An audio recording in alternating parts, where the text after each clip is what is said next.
रुद्र भैया, रुद्र भैया। शेष, रुद्र भैया, तुम मुझे रुद्र क्यों बुला रहे हो? आपकी याददाश्त वापस आ गई? हाँ, मेरी याददाश्त तो वापस आ गई, पर मुझे कुछ समझ नहीं आ रहा क्या हो रहा है।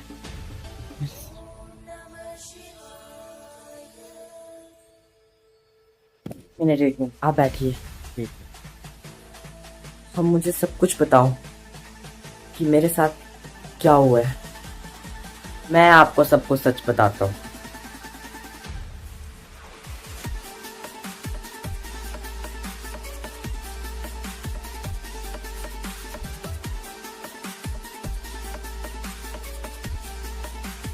हाँ, पूरे 25 महीने? मैं 25 महीने से मेरी याददाश्त नहीं थी। हाँ, पूरे 25 महीने तो मुझे कुछ याद नहीं।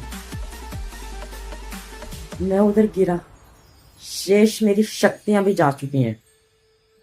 मैं जानता हूँ ये, पर ये तुम कैसे जानते हो?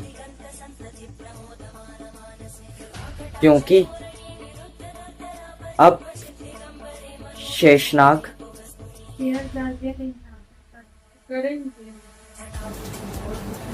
मैं हूँ। मैं हूँ नया शेषनाग।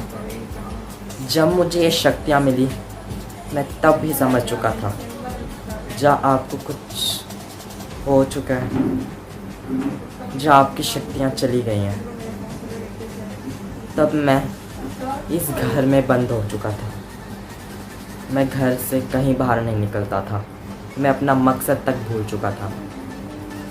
का मतलब नए शेषनाग तुम हो, पर आपकी शक्तियाँ का क्या? पर तुम चिंता मत करो, मेरी शक्तियाँ वापस आ जाएंगी। हाँ, हमारा 23वां जन्मदिन। जन्मदिन, जन्मदिन, जन्मदिन, जन्मदिन। नाग पुराण में साफ साफ लिखा है कि अगर किसी की शक्तियाँ ना हो, इंसानी रूप में हो, तो उसको उसके 23वें जन्मदिन में शक्तियाँ उसकी वापस आ जाएंगी। और हमारा 23वां जन्मदिन है परसों, तो मेरी शक्तियाँ वापस आ जाएंगी। हमारा जन्मदिन नज़दीक है, परसों है। अपनी शक्तियाँ त्याग दूंगा और आप जन्मदिन में आप शेषनाग बन जाओगे। नहीं, तुम्हें अपनी शक्तियाँ त्यागने की कोई जरूरत नहीं है। पर क्यों? जो नियति में लिखा है वो होना ही था। नियति में लिखा था कि शेषनाग तुम बनोगे, और शेषनाग तुम बनोगे, बने रहो। अब जो नियति में मेरी है, मुझे वो शक्तियाँ मिलेंगी। और वो कौन सी शक्तियाँ, वो तो पता चलेगा परसों, यानी 15 जुलाई को।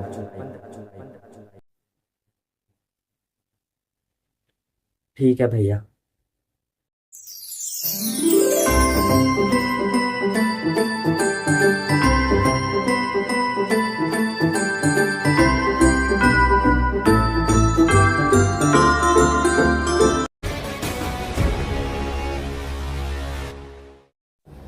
500 साल पहले की है ये कहानी।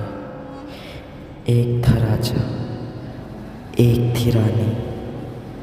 आओ समझे इनकी कहानी।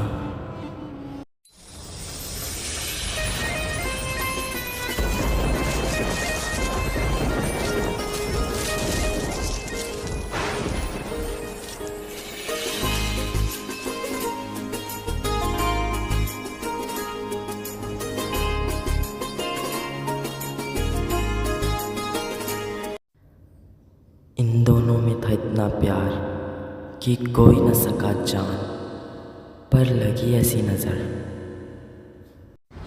कि एक हुआ खत्म।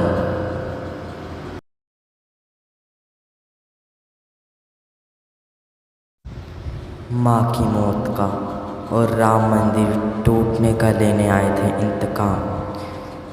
एक रुद्राक्ष और दूसरा शेष। पर कहानी में आया एक नया मोड़, बदल दिए इनके हीरो। शेष को शेषनाग और अब रुद्राक्ष को पता नहीं क्या, जन्मदिन में ही पता चलेगा इनका असली रूप। नागेश्वराय